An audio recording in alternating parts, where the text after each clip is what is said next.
마지막 절 말씀이 너희는 수염이 다 자라기까지 여리고에서 머물다가 돌아오라 하니라. 사실은 이것이 오늘 말씀의 제목입니다. 도대체 여리고에서 머물다가 돌아오라고 하는 것이 무슨 의미일까? 오늘 다윗이 암몬에 사람을 보내서 말하자면 문상을 갑니다. 문상, 조문단을 보내는 것이죠. 나하스라는 사람이 죽었다는 소식을 들었습니다. 다윗과 나하스의 정확한 관계를 성경은 말해주지 않습니다. 다만 다윗의 지난 인생을 생각해 보면 사울에게 오랫동안 쫓겼죠. 사울과 암몬 왕 나하스는 치열하게 싸웠거든요. 그래서 아마도 나하스가 어떤 의미로 사울이 날마다 다윗을 잡으러 오는데 사울과 열심히 싸워주는 것만으로도 어찌 보면 다윗에게는 은혜가 되는 시간이 있었을 것입니다. 어쨌든 지금 다윗은 이스라엘의 왕이 되었고, 우리가 지금 사무엘하 1장부터 오늘 10장까지 왔는데 어떤 왕이었습니까? 잘하는 왕입니다.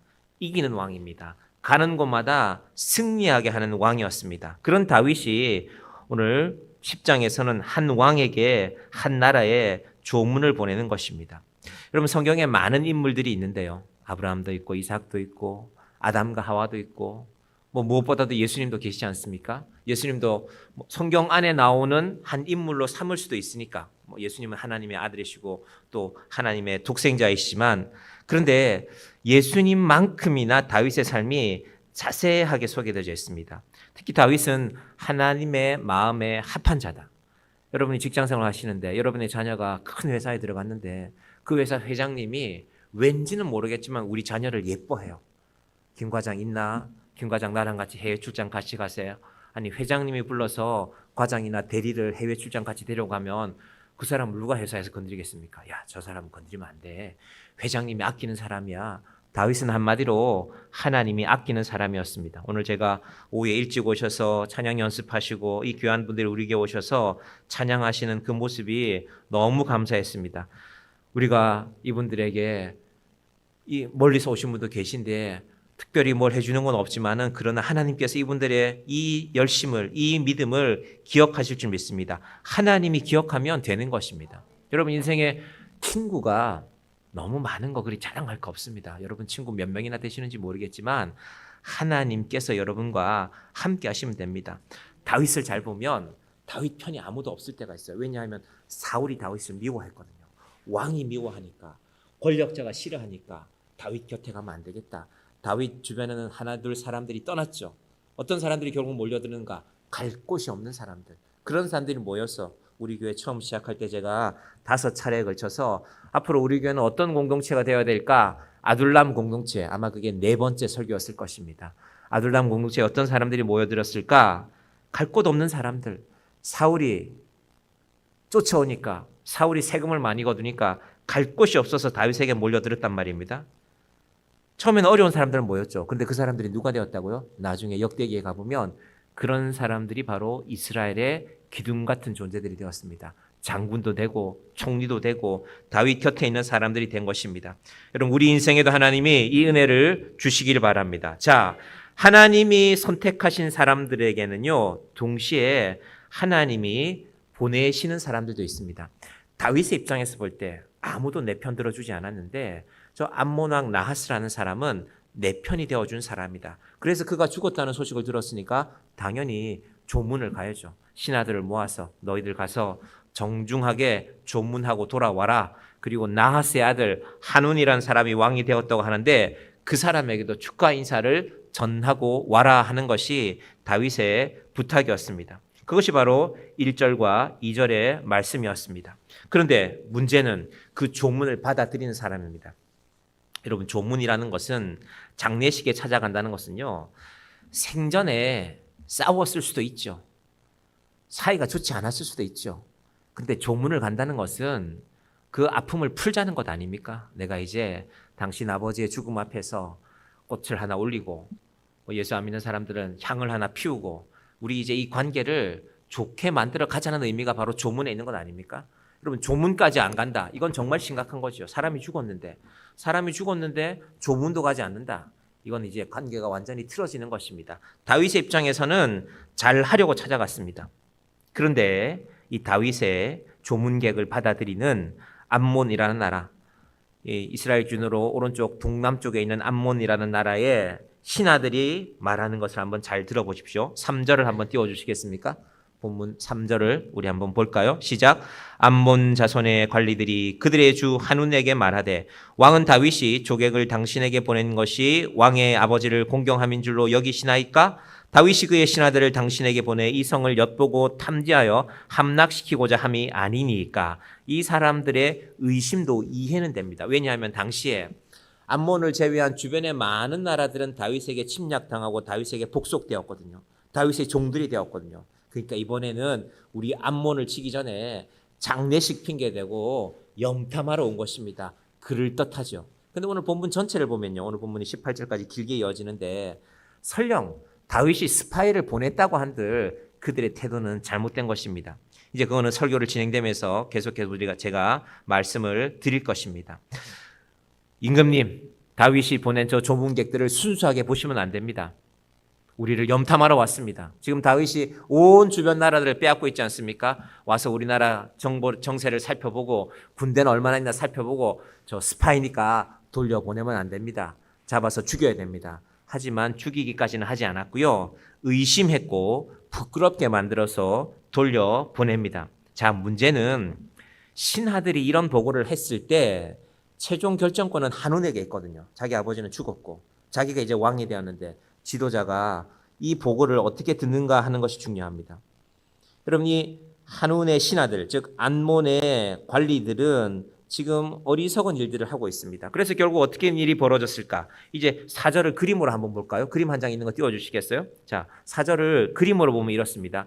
보이십니까? 저 그림에 보시면요.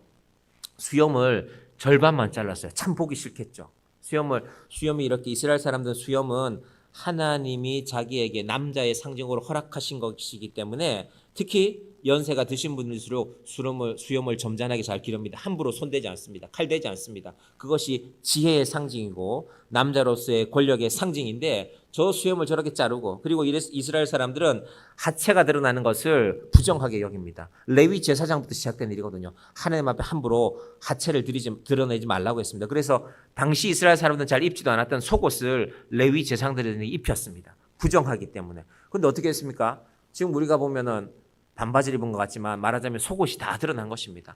그분들이 입은 옷은 우리말로 하면 드레스 같은 것인데 볼기짝까지 엉덩이가 다 드러나도 옷을 다 잘라버리고 저렇게 표현을 해놓은 것입니다. 무례하지요. 부끄럽게 만들었죠. 자, 8장 4절의 내용이 이렇죠. 이에 한운이 다윗의 신하들을 잡아 그들의 수염 절반을 깎고 그들의 의복의 중동 볼기까지 자르고 돌려보내매 큰 무례를 범했습니다. 그것도 한 나라 간의 외교 아닙니까? 개인적인 문제도 아니고. 우리도 아직 한 달도 채 되지 않았나요? 우리가 뉴스를 보고 깜짝 놀란 일이 있었죠. 우리나라에서 미국에 우리 기업들이 투자하기 위해서 전기 자동차의 배터리를 만드는 공장에 한국 기술자들이 가서 열심히 일하고 있었는데 갑자기 미국 이민당국이 단속해서 300명이 넘는 사람들이 8일 동안 감금당하고 우리나라로 돌아온 일이 있습니다. 깜짝 놀랐죠. 특히 그 끌려가는 모습이 수갑도 차고 쇠고랑도 차고 우리나라 경찰은 쇠고랑 잘 쓰지도 않거든요. 그런 모습을 보여줬습니다. 그때 우리나라 일각에서는 아니 우리의 최고의 우방이라고 하는 미국이 저럴 수가 있나. 오해가 있으면 잘못이 있으면 잘못을 꾸짖고 그렇게 해서 돌려보내야지. 그리고 무엇보다도 그 사람들이 우리 한국 기술자들이 간 이유가 미국의 공장을 빨리 세워야 되는데 미국에는 그만한 사람들이 없으니까 가서 일하는 것이었는데 그때 한국에서 이런 여론들이 있었어요. 우리만 불법 체류자가 많냐? 미국에서 와서 관광비자로 들어와서 영어 학원에서 그냥 일하는 사람들이 얼마나 많냐? 이번에 본때를 보여주자. 그래서 만약에 우리 정부가 전국에 있는 영어 강사들 우리 한 400명 그랬으니까 400명 잡아다가 수갑 채우고 쇠사슬 채우고 그렇게 보여주면 되겠습니까? 그래서는 안 되죠. 지도자라는 사람은 그런 여론이 들릴지라도 잘 판단해야 됩니다. 물론 우리는 가슴이 아프죠. 우리 대통령이나 우리 정부 당국자들도 놀래고 가슴 아팠을 것입니다. 도대체 이런 일이 왜 벌어졌을까? 여러분, 일이라는 건요 항상 생깁니다. 그런데 그 일을 어떻게 잘 정리하는가가 바로 지도자의 조건입니다. 오늘 다윗이 어떻게 하는지 잘 보시기를 바랍니다. 먼저 암몬의 새로운 왕이 된 한운이라는 사람을 한번 생각해 봅시다. 자, 신하들이 실수했습니다. 의심할 수 있죠. 의심했으면 조용히 돌려보내야죠. 오늘 본문을 보니까 죽이지도 않았거든요. 정말로 스파이다 하면요, 죽여야 맞지요. 그래야 정보가 흘러가지 않는데 죽이지도 않을 거면서 혹은 죽이지도 못하면서 감정을 건드렸단 말입니다. 이스라엘의 외교 사절들을. 그러면 중요한 것은 그 아래에 있는 사람들이 아니라 바로 한운이라는 새로운 왕입니다. 잘 판단해야 됩니다. 지금 다윗의 세력은 점점점 강해지고 있는데 할 수 있으면 다윗과 척을 지지 않아야죠. 잘 돌려보내야죠. 신하들이 그렇게 말해도. 우리 한국이 지금 세계에서 제일 잘 만드는 것 가운데 반도체가 있는데 이 이병철이라는 삼성의 창업자, 설립자가 그가 죽기 얼마 전에 깊은 고민에 빠졌습니다. 이분이 1976년도에 60대 중반에 위암에 걸렸거든요. 당시에 한국은 위암에 걸려서 나을 수 있는 확률이 낮았습니다. 그래서 미국에 가서 수술을 하고 돌아왔습니다. 그런데 위암 수술을 했으니까 그때는 칼 자국도 크게 내던 시절이었는데 어려운 형편 가운데서 느꼈어요. 내가 그리 오래 살지는 못하겠구나. 위암 이후에 몸이 수척해져서 그분이 삼성의 미래에 대해서 고민했습니다. 근데 동시에 그때 삼성의 아들들이 누가 후계자가 될 것인가 가지고 여러 가지 고민들이 많았거든요. 큰형도 있었고 뭐 누나도 있었고 여러 사람이 있었지만은 이 이병철 회장이 보기에 삼성을 맡길 만한 사람이 없었습니다. 근데 눈에 띈 것이 이건희라는 분. 지금은 이분도 돌아가셨지만 그의 셋째 아들인가요? 넷째 아들인가요? 이건희라는 분이 마음에 들었습니다. 그리고 그 아들에게 물었습니다. 얘야, 앞으로 삼성이 지금까지는 우리가 설탕 만들고 제일모직에서 양곡 만들고 그렇게 해서 먹고 살았는데 이제 새로운 시대가 오지 않냐. 앞으로 우리가 뭘 해야 삼성의 미래가 있겠냐라고 물으니까 이 아들이 이 이건희 회장이 일본에서도 공부하고 미국과 영국도 다니고 하면서 아버지 앞으로는 반도체라는 것이 산업의 쌀이 됩니다. 그러면서 반도체 산업에 이런 전망이 있다는 걸 쭉 아버지와 함께 오랜 시간 얘기했습니다. 이병철 회장이 들어보니까 그래, 그게 맞겠다. 문제는 이병철 회장이 앞으로 우리 회사는 반도체에 큰 투자를 하겠습니다라고 발표를 하니까요. 온 나라에서 반대를 했습니다. 대학 교수들도 반대하고 지금 반도체는 설계하는 기술은 미국이 인텔이라는 회사가 갖고 있고 생산은 대부분 일본에서 하는데 그 사람들이 기술을 우리한테 주겠냐. 우리가 설계도 하고 생산을 하려면 천문학적인 돈이 투자해야 되는데 만약에 우리가 좋은 반도체 하나 개발했는데 일본이 우리보다 6개월 먼저 내버리면 우리는 그 수천억이 날아가는 것이다. 뭐 이런 주로 이야기였습니다. 자, 암에 걸렸던 대기업의 회장이 심지어 이 대기업 회장의 카리스마가 대단했는데요. 삼성 내부에서조차 반대 의견이 나왔습니다. 회장님 그것만큼은 안 됩니다. 이 회장이 어떻게 결정했을까요? 반대했던 수백 명, 수천 명, 수만 명의 사람이 아니라요. 아들의 이야기에 집중했습니다. 아들이 이 이건희 회장님의 행동은 좀 느린 사람인데 네가 오랫동안 고민하고 연구해서 준비한 것이기 때문에 아들을 통해서 당시에 우리나라의 자그마한 반도체 회사였던 한국 반도체라는 회사를 인수하겠습니다. 이게 45년 전이거든요. 그리고 80년대 초에 결국 한국 정부가 삼성 반도체 사업에 5천억, 요즘으로 하면 아마 큰 몇십조가 되는 돈일 것입니다. 그 돈을 투자하게 되었습니다. 여러분 인생을 살면서 누구의 이야기를 들을 것인가 대단히 중요합니다. 자, 여러분이 듣는 이야기들, 오늘도 많은 사람들의 이야기 들으셨죠? 한번 생각해 보십시오. 우리가 살아가면서 많은 이야기를 듣는데 특별히 지위가 높고 유명한 사람들에게는 그러니까 당시에 이병철 회장 같은 사람에게 얼마나 많은 사람이 얘기했겠습니까? 뭐 서울대학교 교수가 찾아오기도 했을 것이고 산업자원부 장관이 차져오기도 했을 것이고 안 된다는 얘기를 하는 사람이 수천 수만 명이 있었습니다. 저도 이 정영교회 목사, 자그마한 교회 목회자이지만 저한테 얼마나 많은 사람들이 이런저런 이야기를 하는지 모릅니다. 이 자그마한 건물 지을 때도요. 지나가는 사람들이 한 번도 너를 본 적도 없는 사람들이 이건 이렇게 하면 안 된다. 저건 저렇게 하면 안 된다. 그래서 제가 여기서 이 건물을 보면서도 멀찌감치 떨어져 있었어요. 마치 이 교회하고 상관없는 사람처럼. 하도 찾아와서 말하는 사람들이 많으니까. 여러분 인생의 이야기는 많은 이야기를 듣는 것이 중요한 것이 아니라 그 중에서 어떤 이야기를 선택해야 될 것인가가 중요합니다. 특히 지도자 주변에는요. 항상 사람들이 몰려듭니다. 왜 몰려듭니까? 자기 이익을 얻기 위해서 모여들죠. 여러분 그게 정치입니다. 항상 우리가 대통령 선거를 할 때마다 보십시오. 누구 옆에 또 막 사람들이 몰려듭니다. 그러면서 정말 국가를 위합니까? 물론 그런 분도 계시지만 대체적으로 자기 이익을 지도자를 이용해서 얻으려는 사람들이 몰려듭니다. 그래서 오늘 이 암몬 왕 한운의 판단이 중요합니다. 설령 어리석은 시가나들이 그런 말을 할지라도 그래 너희 말이 맞을 수도 있지만 다윗을 잘 판단해야죠. 다윗이 어차피 힘이 있는데 다윗의 능력이라면 암몬은 작은 나라입니다. 암몬이 작은 나라라는 게 좀 있으면 본문에서 나옵니다. 암몬 스스로 지킬 힘도 없어요. 근데 다윗이라는 당시로서는 점점 강해져가는 나라를 불편하게 만든 것입니다. 신하들의 말을 그런 말을 하더라도요. 판단해야 됩니다. 너희 말이 틀렸다. 너희가 다윗에 대해서 그렇게 말하면 안 된다. 여러분 무엇이 세상을 무너뜨립니까? 가정도 결국 말 한마디에, 교회도 회사도 국가도 말 한마디에 무너져 갑니다. 여러분 에덴 동산 어떻게 무너집니까? 간사한 사단의 말 한마디가 하와의 귀에 들렸고 하와는 그 말을 또 아담에게 전하지 않습니까? 하와도 판단하지 못했고 아담도 판단하지 못하니 결국은 그 아름다운 에덴 동산에서 쫓겨나게 되는 것입니다. 여러분 사람들 말을 잘 들어보십시오. 사람들은 주로 어떤 말을 합니까? 대부분 부정적인 이야기를 하고요. 그리고 웬만하면 사람들은 정직하지 않습니다. 분명히 나는 이렇게 전했는데 한 바퀴를 돌면 말이 달라져 있어요. 그것이 사람입니다. 사심이 들어 있습니다. 자, 결국 암몬의 왕 한운은 어리석은 결정을 하고 말았습니다. 다윗의 사절들을 저 모양으로 만들었으니 이제 다윗의 반응이 남았거든요. 그런데 다윗의 반응이 중요합니다. 5절 보십시오.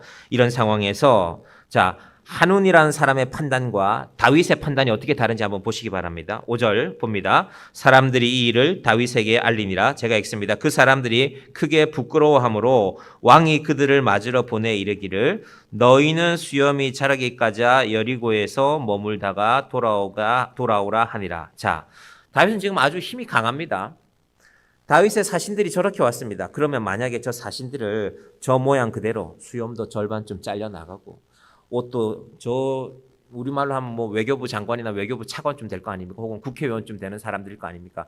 외국에 조문을 대표로 갔으니까 저 사람들이 만약에 다윗이 앉아있는 왕궁에 다윗이 앉아있는 집무실에 저 모양으로 오고 있다고 생각해 보십시오. 온 예루살렘 사람이 다 보겠죠. 야, 저 봐라. 다윗이 우리 왕이 조문 보냈는데 아버지 장례식에 보냈는데 그 아들이라는 놈이 우리 사신들을 저렇게 만들었다. 여론이 만들어질 것 아닙니까? 그럼 지금 저 정도 되면요. 다윗은 어차피 전쟁해야 됩니다. 저런 일이 벌어지는데 전쟁 안 하면 되겠습니까? 우리 외교 사절들이 저렇게 왔는데. 그런데 다윗의 판단을 한번 잘 보시기를 바랍니다. 이 상황에서 여러분 전쟁이라는 건요. 어떤 왕에게도 부담되는 것입니다. 전쟁을 뭐 우리가 이겼다 글자 쓰면 끝나는 것입니까? 아무리 힘이 센 군대도 러시아가 우크라이나를 침략할 때 한 달이면 끝날 거라고 믿었습니다. 러시아 사람들도 믿었고 푸틴도 그랬고. 근데 지금 몇 년인지 모릅니다. 언제 끝날지도 모릅니다. 전쟁은 그런 것입니다. 그러니까 전쟁은 사실은 일어나지 않으면 제일 좋은 것입니다. 우리 민족도 마찬가지입니다. 우리가 국방력도 기르고 외교력도 길러서 그리고 우리가 기도해서 전쟁은 절대 일어나서는 안 됩니다. 그런데 다윗이 지금 이 전쟁을 피할 수 없다는 걸 알고 있습니다. 다윗은 지금 왕이지 않습니까? 정치적인 감각도 있고 군사적인 능력도 있습니다. 전쟁해야 되겠구나. 그럼 전쟁을 기왕할 거면 어떻게 하면 좋습니까? 백성들의 사기를 북돋아야죠. 자기 앞에 오는 저 신하들을 보여주는 겁니다. 봐라. 지금 암몬이 내가 장례식에 보낸 우리 신하들을 적골로 만들어놨다. 우리가 가만히 있어야 되겠냐? 온 사방에서 여론이 들어오겠죠. 처부수자 암몬, 없애버리자 암몬. 우리 하나님 믿는 백성들을 저렇게 부끄럽게 만들다니, 자기 아버지 장례식에 간 사람들을 저렇게 만들다니, 그런 여론이 만들어지면 제일 좋습니다. 그렇지 않습니까? 여러분 전쟁이란 그런 거 아닙니까? 히틀러는 그런 여론을 만들었습니다. 그래서 독일 민족이 세계에서 제일 뛰어난데 저 유대인들이 우리의 일자리도 다 빼앗고 그 여론을 온 독일 안에 만들어서 결국은 유대인들에 대한 증오로부터 전쟁을 시작하게 만드는 것입니다. 여러분 전쟁의 본질은요. 죽이는 것이거든요. 죽이는 것의 본질에는요. 증오가 있어야 됩니다. 여러분 증오가 없는데 사람을 죽일 수 있습니까? 죽이면 안 되죠. 그게 바로 정치입니다. 특별히 전쟁에 관해서 그렇습니다. 그런데 다윗은 그렇게 하지 않습니다. 저 사람들 어떻게 하라고요? 너희들 그 모양으로 오지 말고 여리고. 이제 여리고는 암몬에서 돌아오다가 여리고 딱 입구에 오면은 이제 높은 예루살렘 고개로 쭉 올라가면 예루살렘이 나옵니다. 여리고까지 왔다는 건 거의 다 왔다는 건데 거기서 머물러라. 수염도 좀 기를 때까지 옷도 좀 제대로 해서 다시 입고 머물다가 너희 마음도 좀 추스리고 얼마나 부끄러운 모습으로 돌아왔겠습니까? 그리고 올라오라는 것입니다. 뭘 하지 않겠다는 겁니까? 여론을 이용하지 않겠다는 겁니다. 왜? 하나님이 하실 것이기 때문에. 여러분, 왜 다윗이 위대할까? 왜 하나님은 다윗을 하나님의 마음에 합한 사람이라고 부를까? 자기에게 좋은 기회가 왔잖아요. 어차피 전쟁은 해야 되는데 그 여론을 그대로 몰아서 봐라, 저 암몬 놈들이 얼마나 흉악한 놈들이냐. 도대체 아버지 장례식에 간 우리 사절들을 이렇게 만드는 놈들을 우리가 가만둬야 되겠냐? 자연스럽게 이용하면 됩니다. 다 모여라, 전쟁하러 가야 된다. 그런데 그것을 이용하지 않습니다. 제가 지난 장에도 말씀드렸지만요, 하나님이 왜 다윗을 예뻐하실까? 여러분, 인생을 살다 보면 누군가가 예뻐질 때가 있잖아요. 미모라서가 그런 게 아니에요. 내 마음에 드는 뭘 해서가 아닌데 그냥 좋아요. 하나님이 다윗을 그냥 좋아해요. 다윗이 죄가 없습니까? 왜 죄가 없습니까? 이제 다윗의 죄가 곧 나옵니다. 11장부터 바로 다윗의 죄가 나옵니다. 그런데 하나님께서는 다윗의 이런 모습을 예뻐하십니다. 너 괜찮다. 너 그 분노를 이용할 수도 있는데 너 그 분노를 이용하지 않는구나.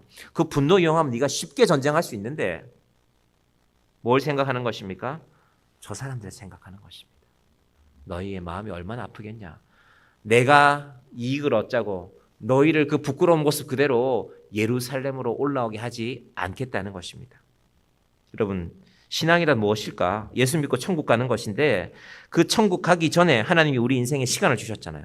얼마인지는 모르겠지만 태어나서 하나님 부르시기까지. 그럼 우리의 믿음이라는 것을 무엇으로 증명할까? 사람에 대한 태도지요. 목사들도 늘 사람이니까 목사들도 경쟁합니다. 그래, 당신네 교회는 몇 명이나 모입니까? 뭐 저는 또 개척한 목사니까 아이고 요즘 개척이 힘든데 하면서 물어요. 몇 명이나 모입니까? 가만히 들어보면 이분이 많이 모이기를 원한다는 마음인지 역시 너도 몇 명 안 모이시를 묻는 건지 제가 헷갈릴 때가 있어요. 그런데 또 귀한 분들이 계세요. 본인도 개척해서 힘든데도 어제도 한 목사님이 잠시 오셔서 우리 교회 왔다가 하셨는데 참 신실하게 우리 교회를 위해서 기도해 주고 가셨습니다. 여러분, 하나님께서 우리에게 주신 인생의 시간들은 우리의 믿음을 증명하는 것인데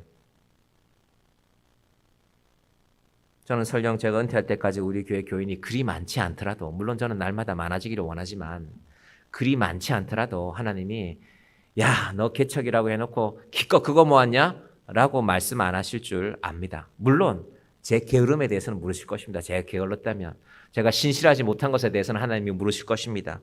그런데 결국은 우리의 믿음은 성품과 인격으로 사람됨으로 증명됩니다. 하나님이 다윗을 제일 미워했던 게 그거였어요. 자기 부하의 아내를 취하고자 부하를 죽였지 않습니까? 그게 바로 다음 장 11장 12장에 이제 그 이야기가 나오거든요. 하나님이 다윗을 좋아하는 이유와 다윗을 정죄하는 다윗에게 그 인생의 제일 위기가 찾아오는 상황이 똑같습니다. 너 왜 그러냐는 겁니다. 너 그러지 않았는데 너 이때는 이 사람들 이용하지 않고 저 엉덩 볼기짝이 다 드러난 신하들 이용하지 않는 사람이었는데 너 왜 네 죄를 숨기기 위하여서 죄 없는 너의 부하를 죽이느냐. 요즘 말로 하면 살인 교사를 했잖아요. 하나님이 그것을 보십니다. 오늘날 교회와 혹은 그리스도인들이 왜 비난이 대상이 됩니까? 하나님이 뭘 잘못한 게 있습니까? 우리의 실수고 우리의 잘못들이죠. 그래서 제가 지난 시간에 우리 항존직 성가기 전에 디모데 전서 말씀드릴 때 외인들의 인정을 받아야 된다. 교회 안에서 다 잘할 수 있습니다. 인정도 받고 아유 우리 이분 참 좋은 집사님이야 좋은 권사님이야 다 좋습니다. 그런데 하나님께서 우리를 보내신 그 자리에서도 인정받으라는 것입니다. 그래서 좀 띄워줄래요? 마태복음 7장 12절. 그래서 예수님께서 신앙의 황금률로 제시한 말씀, 아주 단순한 말씀, 우리가 잘 알고 있는 말씀이 있습니다. 마태복음 7장 12절 말씀 찾아주시기 바랍니다. 7장 12절. 자, 한두 칸 내려가면 되죠? 마태복음 7장 12절. 혹시 없나요? 없나요? 제가 읽어드리겠습니다. 그러므로 무엇이든지 남에게 대접을 받고자 하는 대로 너희도 남을 대접하라. 이것이 율법이요 선지자니라. 여러분 앞에 있는 말씀도 중요하지만요. 뒤에 있는 말씀이 더 중요합니다. 이것이 율법이요 선지자니라. 율법은 구약에 나오는 모든 말씀들을 특히 모세오경을 일컬어서 율법이라고 하고요. 뒤에 나오는 말씀들은 성경의 모든 선지자들을 포함해서 너희 이것 하면 된다. 네가 대접받고 싶어 하는 대로 다른 사람을 대접해라. 여러분 이 단순한 말씀에 예수님은 율법의 전부라고 했습니다. 전부. 젊은 사람들 사이에 대한민국 4대 거짓말이 있다고 합니다. 젊은이들이 하는 말입니다. 제가 청년부 할 때 목사님 대한민국 4대 거짓말 뭔지 아세요? 뭐 처녀가 시집가기 싫다. 연세 드신 분들이 빨리 죽어야 될 텐데 장사하는 분들이 내가 손해보고 판다. 4대 거짓말이 교회 처음 왔는데 자기 보고 사랑합니다. 축복합니다. 자기는 거짓말처럼 느껴진대요. 그 친구가 하는 말들 젊은 사람들이 목사님 아무리 생각해보면 내가 오늘 교회 처음 왔는데 나를 어떻게 사랑해요? 내가 어떤 인간인 줄 알고 저는 그때 이게 바로 대한민국 4대 거짓말이라는 걸 깨달았습니다. 교회를 좀 다녀보니까 알겠더라고요. 그렇게 말하는 것을 들었습니다. 우리가 정말로 나를 사랑하는 것만큼 다른 사람을 사랑하면 나를 사랑하는 것만큼 다른 사람들을 사랑하면 그것이 모든 율법을 다 지킨다는 뜻입니다. 예수님이 말씀하셨습니다. 우리의 믿음이 한 걸음 더 나가기를 바랍니다. 내가 누군가에게 사랑받는 믿음에서 내가 누군가를 사랑하는 믿음으로 우리 교회 주보 앞에는 한 사람이 소중한 교회라고 그렇게 적혀 있습니다. 한 사람이 소중한 교회.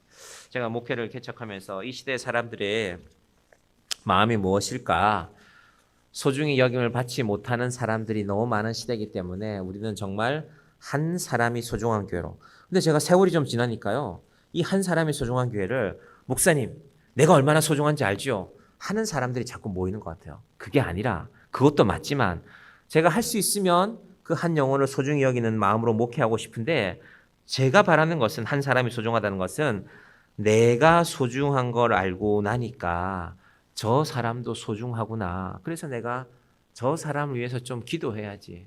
가만히 생각해보면 우리 교회는 조용히 말씀 없이 신 그런 분들이 교회를 지켜가고 있습니다. 자, 오늘 이제 결론으로 나가봅시다. 이 암몬이라는 나라가 도대체 어떻게 됐을까요? 6절 한번 띄워주세요. 6절 오세요. 자, 6절 한번 띄워보세요. 도대체 암몬이라는 나라는 어떻게 됐을까 봅시다.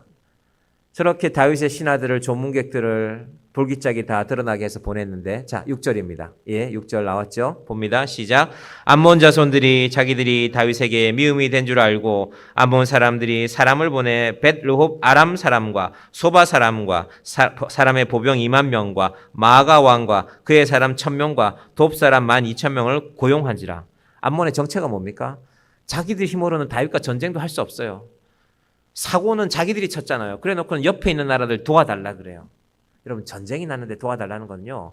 큰 걸 줘야 됩니다. 그냥 도와주겠습니까? 김치 담는데 우리 와서 김장하러 도와줘. 이것도 힘든데. 여러분 전쟁이 나서 사람을 보낸다는 건요. 목숨을 걸고 보내야 됩니다. 그럼 목숨값으로 뭐든지 구할 수 있잖아요. 목숨이 제일 큰데. 그러니까 암몬이라는 나라는 한온이라는 왕은 전쟁 준비도 안 돼 있으면서 자기가 이런 말을 하면 이런 행동을 하면 어떤 일들이 돌아올까는 생각지도 않고 이런 일을 벌인 것입니다. 결과는 암몬도 패배했고 암몬만 패배한 것이 아니라 암몬에게 붙었던 사람들은 다 처절하게 패하고 말았습니다. 그게 이제 마지막 부분인데 18절과 19절입니다. 18절 한번 보겠습니다. 18절. 자, 사무엘하 10장 18절과 19절. 18절 먼저 보겠습니다. 시작. 아람 사람이 이스라엘 앞에서 도망한지라 다윗이 아람 병거 700대와 마병 4만 명을 죽이고 또 그 사령관 소박을 치매 거기서 죽으니라. 하다데셀에게 속한 왕들이 자기가 이스라엘 앞에서 패함을 보고 이스라엘과 화친하고 섬기니 그러므로 아람 사람들이 두려워하여 다시는 암몬 자손을 돕지 아니하니라. 어디서 시작된 겁니까 이게? 말 한마디. 임금님, 다윗이 순수한 마음으로 보냈겠습니까? 염탐하러 온 것입니다. 의심하는 마음. 그리고 지혜롭게 판단하지도 못해요. 정탐꾼이라고 쳐도 최대한 자기들 정보를 숨기고 그냥 돌려보내야죠. 어차피 다윗이 치러 왔으면 언젠간 올 거 아닙니까? 지혜롭게 생각해야죠. 이 큰 전쟁의 출발이 아람뿐 아니라 주변에 있는 많은 나라들이, 많은 사람들이 패배하고 죽고 고통을 당하고 아람이라는 나라의 운명이 멸망당하는 걸로 끝나는 겁니다. 다시는 암몬 자손을 돕지 아니하니라. 작은 나라인데 아무도 도와주지 않으니까 이제 죽는 것입니다.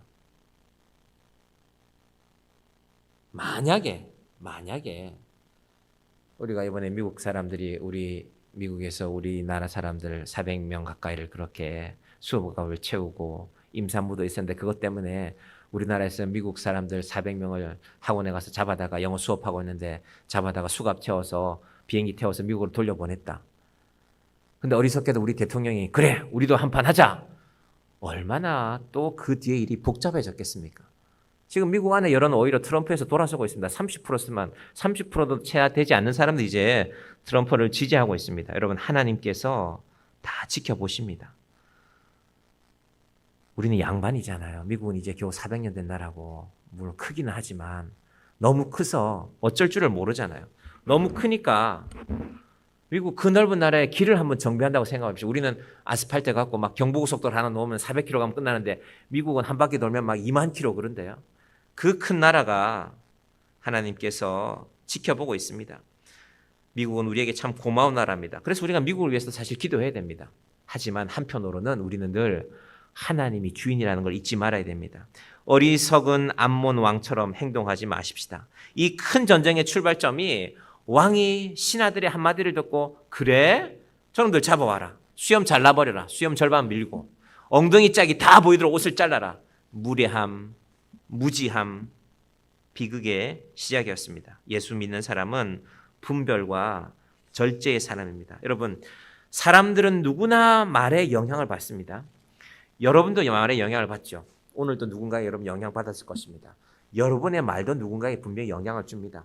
그런데 누군가의 말을 듣건 혹은 내가 무슨 말을 하건 가만히 한번 주무시기 전에 생각해 보십시오. 우리의 말이 별로 영향가 없습니다.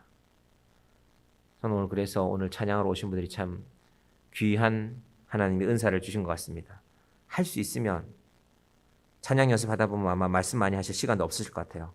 말씀 많이 하시는 것보다 찬양 많이 하시고 우리 교회에서도 제가 가만히 보니까 우리 자그마한 교회지만요. 묵묵히 자리를 어느 날 생각을 해요. 아니 저분은 말을 할 줄 모르나? 저분은 목소리를 낼 줄 모르나? 침묵하는 분들이 그 공동체를 지켜나갑니다. 그리고 정말로 말이 많이 하고 싶으시면요. 여러분 성경책 펼쳐지고 소리내어서 많이 읽으시기 바랍니다. 사무엘하도 읽으시고 사무엘상도 읽으시고 우리 새벽에 지금 디모데 전후서 디도서 보고 있는데 이 시대가 어떤 시대일까? 말은 많지만 하나님의 말씀은 점점 사라져가는 시대 아닙니까? 여러분 유튜브만 틀면 온 세상 설교가 나오지 않습니까? 근데 사람들이 말씀대로 잘 살지 않습니다. 저도 요 앞에 교회 카페에 앉아 있다 보면은 지나가는 사람들이 항상 뭔가를 들어요. 어떤 분은 정기적으로 그 자리를 지나가니까 출근하는 시간, 퇴근하는 시간에 그 하도 크게 들어서 제가 듣게 됐어요. 그게 뭐냐면요. 억울한 며느리들 이야기예요. 시어머니에게 원수 갚는 이야기. 그걸 이분은 그 매일 듣는 것 같아요. 무슨 일이 있는지는 모르겠지만 뭐 제가 그분한테 물어본 적은 없지만 야 저분은 저걸 어느 날 산에 가서 운동하러 왔더라고요. 똑같은 걸 듣더라고요. 아 내가 이번에 신우에게 한 방 먹였다는 게 그날의 주제였는데 야 저걸 좀 작게 해도 드릴 텐데 크게 하니까 온 사방 사람들이 다 듣죠. 야 뭐가 그렇게 맺힌 게 많을까? 여러분 하나님께서 우리에게 시간을 주시고 생명을 주시고 입술을 주신 것은 기도하라는 것입니다. 말씀 읽으라는 것입니다. 우리 정양교회가 그 기도 소리로 말씀 읽는 소리로 찬양의 소리로 이 아름다운 예배당이 늘 채워지는 교회가 되기를 바랍니다. 우리의 심령도 우리가 이 시간 함께 기도하십시다. 하나님께서 이 땅에 기도 반주를 좀 부탁드릴까요? 먼저 이 땅에 교회를 위해서 기도하십시다. 이 땅의 교회들이 생존을 넘어서 하나님께 영광 돌리는 교회가 되도록, 정말로 교회에서 하나님 말씀이 전파되고 하나님의 말씀의 진리가 선포되고 하나님께 찬양하는 교회들이 이 땅에 넉넉하게 세워져 갈 수 있도록 우리 이 땅의 교회들을 위해서 먼저 함께 기도하며 나아가십시다. 기도하겠습니다.